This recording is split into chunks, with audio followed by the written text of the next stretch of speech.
Jacques Sals, vous êtes vous-même joueur dans cette équipe de Clermont Foot 63. Alors, on a d'abord envie de vous demander comment est accueillie cette annonce. Oui, la nouvelle a été très bien perçue au niveau à l'ensemble des joueurs et du staff. On est des précurseurs en la matière, c'est une bonne chose, on espère que ça fera grandir le club. Elena Costa est une amie de Mourinho, entraîneur du Real Madrid, actuellement à Chelsea. Ça vous rassure sur ses compétences ? Oui, bien sûr, on n'en doute pas. Maintenant, on fait confiance à notre président qui est très intelligent et qui sait ce qu'il fait. Maintenant, c'est une bonne nouvelle. Nous, on est très heureux en tant que joueurs et on espère que ça va bien se passer et qu'on aura de très bons résultats avec. Alors vous êtes très heureux, c'est vrai que c'est une première. Cela dit, le foot reste un milieu très masculin. Est-ce que vous ne craignez pas que peut-être l'entraîneur n'arrive pas à se faire respecter ou que les relations soient compliquées avec les joueurs ?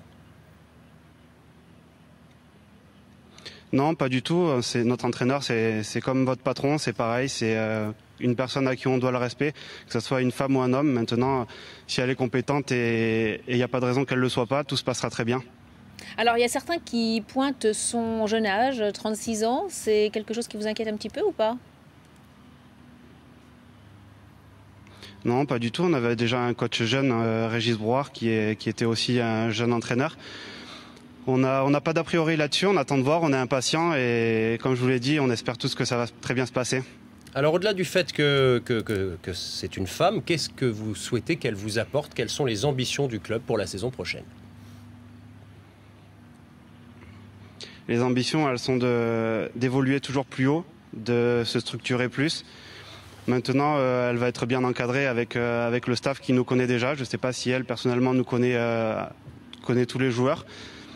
Donc après, elle fera confiance au staff et les gens qui l'entourent pour justement l'aider à évoluer et nous aussi. Alors, est-ce que vous pensez que la médiatisation autour de sa nomination donc, peut être bénéfique pour le club de Clermont, mettre un petit coup de projecteur sur le club auvergnat ? Oui, bien sûr, ça met un coup de projecteur. La preuve, on passe en direct sur la télé. Mais après, je ne pense pas que ce soit le but premier de notre président. Notre président cherche à faire évoluer son club. Et si ça doit passer par un coach féminin, eh ben, ça passera par un coach féminin. Alors, j'ai une dernière question avant de vous quitter. Est-ce que Elena Costa, donc votre nouvel entraîneur, pourra rentrer dans les vestiaires avant et après les matchs pour parler avec vous à la mi-temps aussi d'ailleurs ?